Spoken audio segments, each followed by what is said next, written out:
Welcome to this video on expressing algebraic inequalities graphically and in interval notation. Let's begin.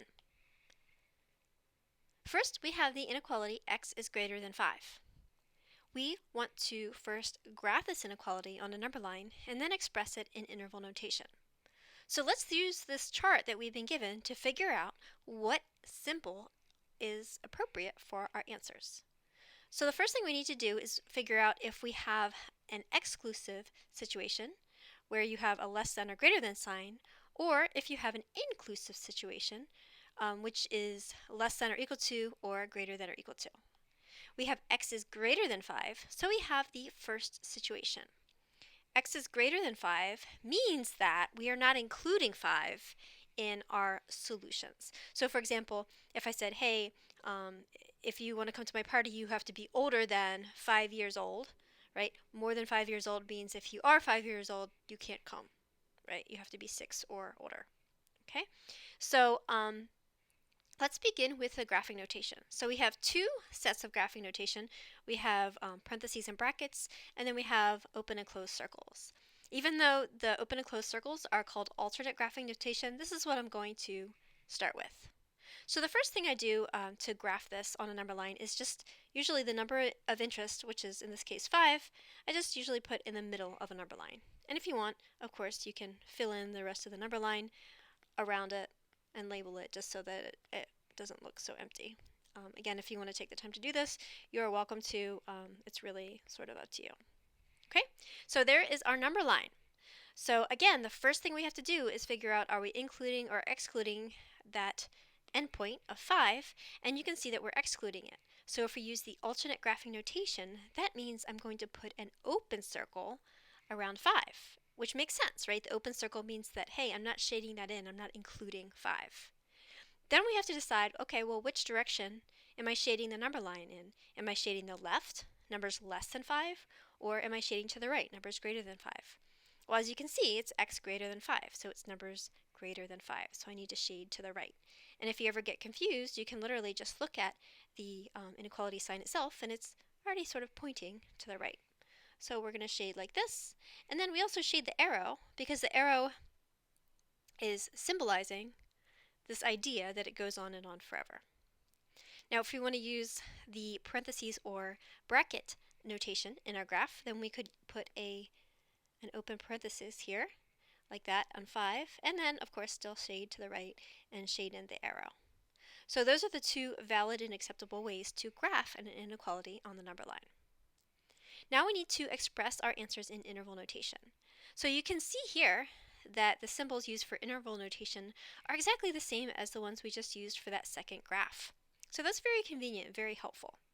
So the reason I always do graphs first before I bother with the interval notation is because you can pick off the values that you need from the graph to make your interval.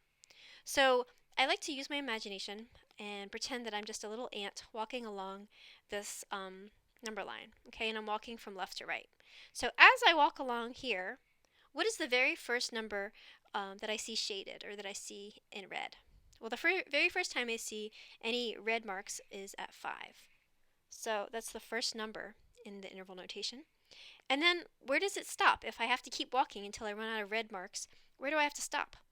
Well, remember that arrow means that it goes on and on forever. It goes on and on till infinity.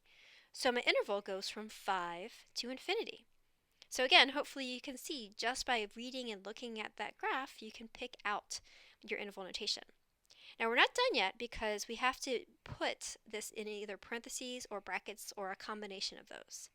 Okay, so we already know that we're using this parentheses symbol next to 5 because we're excluding it, so we can pull that down. And then the other thing we have to learn is that anytime you have an infinity symbol, you always put a parentheses next to that. You never use a bracket next to infinity, and I'll explain that concept more in the next slide. So to conclude, we have successfully graphed x is greater than 5 on the number line using two different notations, and we have expressed our answer in interval notation. Oops, sorry, that's spelled wrong. Interval notation. Okay, so I mentioned how when you're using infinity or negative infinity, you always have to use parentheses. So let's develop and talk about that idea for a minute. Why is it so important that we use a parentheses and not a bracket next to an infinity symbol?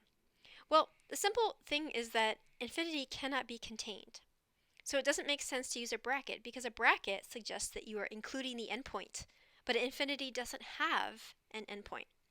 So in our last example, again, we had 5 comma infinity.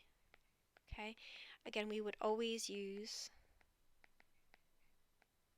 the parentheses right next to the infinity symbol. Sometimes we might have negative infinity, and of course that would always go on the left.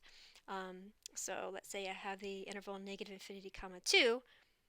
Okay, again, you always have to use this symbol. You're never, ever, ever going to see something that looks like 5 comma infinity, and then you would put a bracket around it. Okay, that would be incorrect.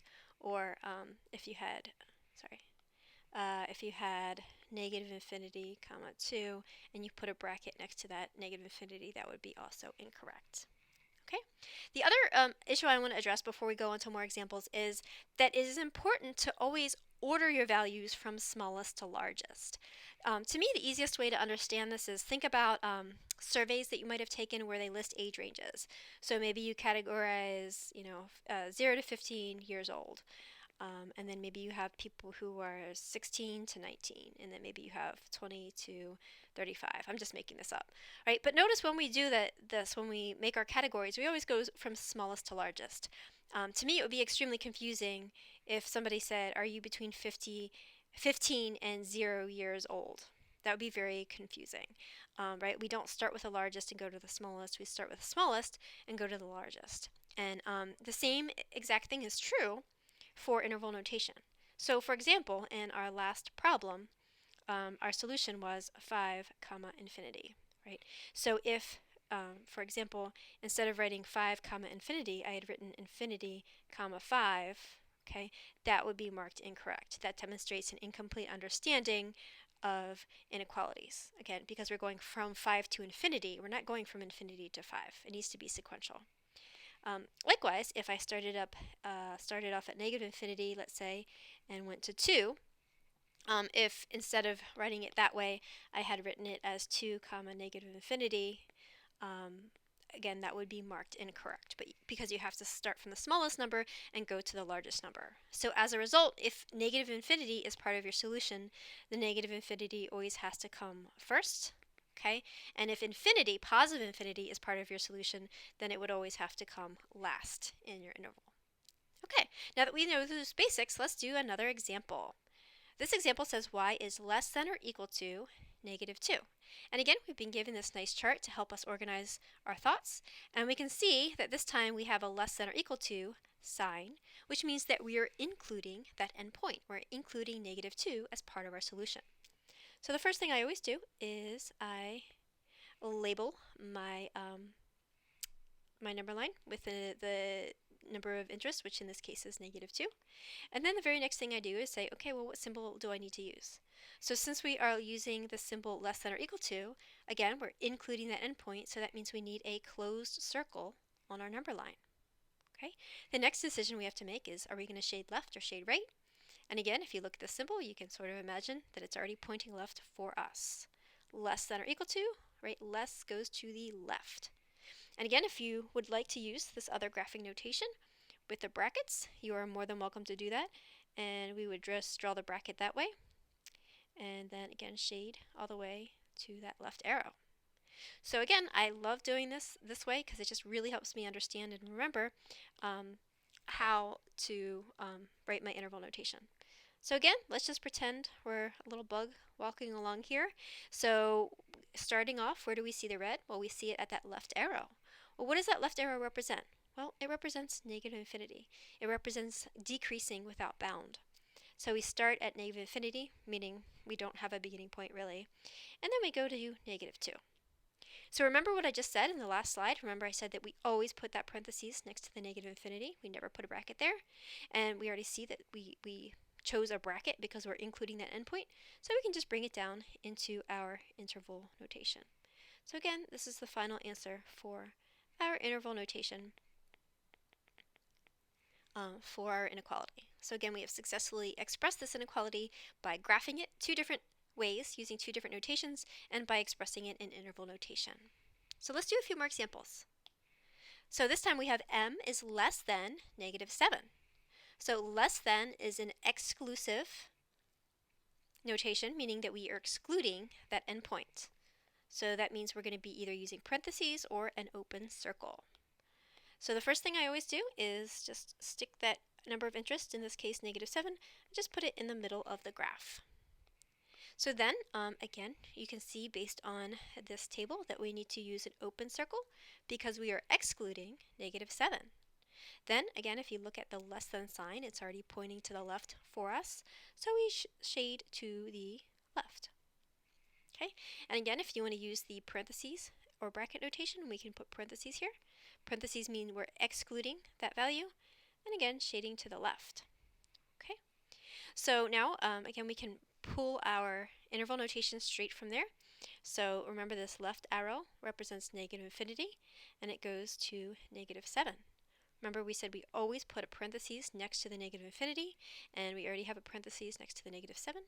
So this would be the interval notation way of expressing m is less than -7. This next example says m is greater than 17. So again, we come up to our table and say, are we excluding or including 17? So we can see that we're excluding it. Okay, so the first thing I do is my number line, put 17 on there. And then again, you can see that we're using an open circle because we're using strictly greater than. Okay, and if you want to use the other form of notation, of course, you could use parentheses. But before I can figure out how to orient my parentheses, I need to figure out which way are we shading. So again, you can see this inequality sign is already pointing us to the right. So we're going to shade to the right. And if I'm shading to the right in the second graph, then my parentheses needs to be oriented that way. And again, if you want to use this graph to write your interval, your interval notation, you know that it goes from 17 to positive infinity. You know that the 17 is excluded, so use parentheses. And again, we always put parentheses next to infinity. We never put a bracket next to it. So that's it. Let's do one more example. So this one says x is greater than or equal to 0. So this time you can see that we have an inclusive case because we're using the greater than or equal to symbol. That means we're going to be using a closed circle, or we will be using a bracket.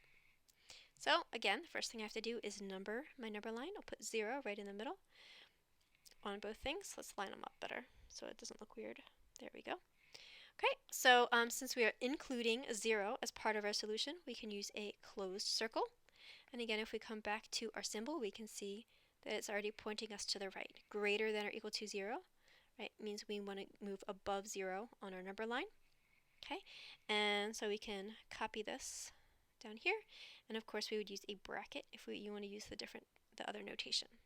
Okay, when we write our interval, you can see that it goes from 0 to positive infinity. Remember, the right arrow means positive infinity. So then we would have a bracket next to 0 because we're including that endpoint, and then we have the parentheses next to infinity. And that is our solution.